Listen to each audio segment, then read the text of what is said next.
বাড়িতে মাছ মাংস না থাকলে বেগুন আলু বড়ির ঝোল এইভাবে একবার বাড়িতে বানিয়ে দেখুন। গরম গরম ভাতের সঙ্গে খেতে দুর্দান্ত লাগে।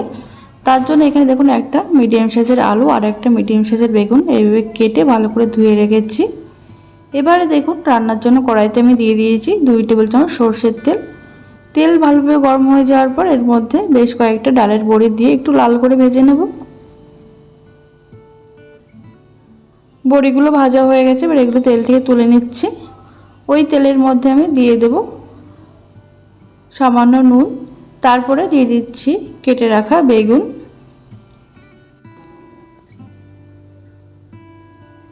এবার গ্যাসের আঁচ মিডিয়াম টু হাইতে রেখে 2 থেকে 3 মিনিট একটু লাল করে ভেজে নিতে হবে বেগুনগুলো।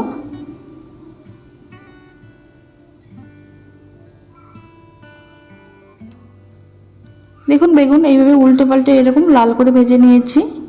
এবার এগুলো আমি তেল থেকে তুলে নেব।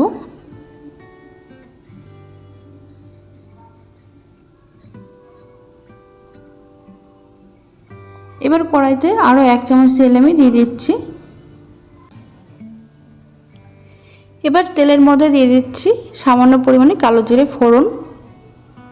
তারপর এর মধ্যে দিয়ে দেব কেটে রাখা আলু। এখানে একটা মিডিয়াম সাইজের আলু এরকম লম্বা লম্বা করে কেটে নিয়েছি।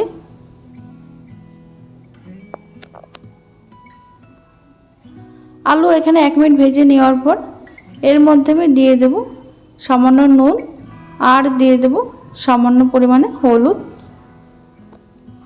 নুন আর হলুদ দিয়ে আলুগুলো একটু লালচে করে ভেজে নেব। আলু ভাজা হতে হতে অন্যদিকে আমি একটা মশলা রেডি করে নিচ্ছি।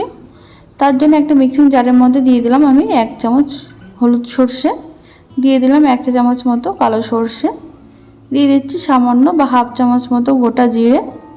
এবার এর মধ্যে আমি দিয়ে দেব হাফ চামচ মতো কালো জিরে, দিয়ে দিচ্ছি ঝালের জন্য 4টে কাঁচা লঙ্কা আর সামান্য একটু আদা। এবার এটা শুকনো অবস্থায় একটু গুঁড়ো করে নিতে হবে বা ঘুরিয়ে নিতে হবে। দেখুন শুকনো অবস্থায় একটু ঘুরিয়ে নিয়েছি। এবার এর মধ্যে দিয়ে দিচ্ছি খানিকটা জল দিয়ে একদম মিহি করে এবার মশলাটা বেটে নিতে হবে। আর এদিকে দেখুন আলুগুলো একটু লাল করে ভাজা হয়ে গেছে। এর মধ্যে দিয়ে দিলাম একটা মিডিয়াম সাইজের টমেটো, দিয়ে দিলাম স্বাদ মতো নুন, দিয়ে দিলাম পরিমাণ মতন হলুদ। এবার এর মধ্যে দিয়ে দেব কাশ্মীরি লাল লঙ্কার গুঁড়ো আর দিয়ে দিচ্ছি সামান্য পরিমাণে জল। আলুর সঙ্গে 1 মিনিট লো টু মিডিয়াম আঁচে কষিয়ে নিতে হবে।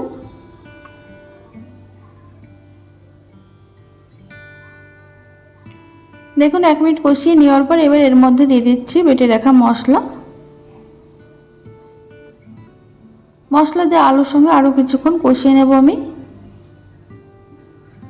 এইভাবে একবার বাড়িতে আলু বেগুন বড়ির ঝাল বানিয়ে দেখবেন, খেতে অসম্ভব ভালো হয়। দেখুন 1 মিনিট ঢাকা দিয়ে রেখে দিয়েছিলাম আর এদিকে মশলা থেকে তেলও ছাড়তে শুরু করেছে। ঢাকনাটা খুলে একটু নাড়াচাড়া করে দেওয়ার পর এবার এর মধ্যে আমি দিয়ে দেব ভেজে রাখা বেগুন।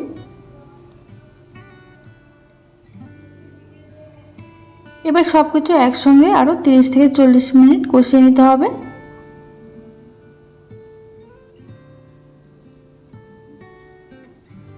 দেখুন কষিয়ে নিয়েছি। এবার এর মধ্যে দিয়ে দিচ্ছি বেশ খানিকটা গরম জল দিয়ে খুব ভালো করে মিশিয়ে নেব।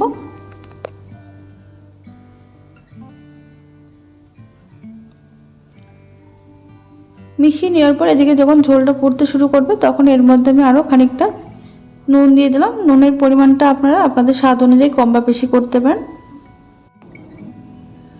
দেখুন এদিকে ঝোলটা ফুটতে শুরু করেছে। এবার এর মধ্যে আমি দিয়ে দিচ্ছি বেশ খানিকটা ধনেপাতা কুচি। ধনেপাতা কুচি দিয়ে এবার একটু মিশিয়ে নিতে হবে ঝোলের সঙ্গে।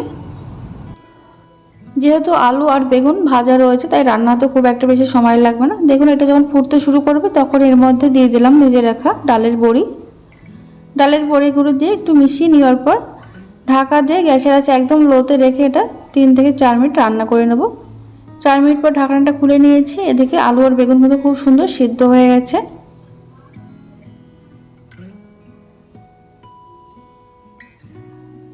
এটা এরকমই ঝোল বা গ্রেভি থাকবে, এর থেকে বেশি আর শুকানোর দরকার নেই, কেননা ঠান্ডা হলে আরও টেনে যাবে। একদম রেডি হয়ে গেছে দারুণ স্বাদের আলু বেগুন বড়ির ঝোল। তাহলে বন্ধুরা ভিডিওটি ভালো লাগলে লাইক করতে ভুলবেন।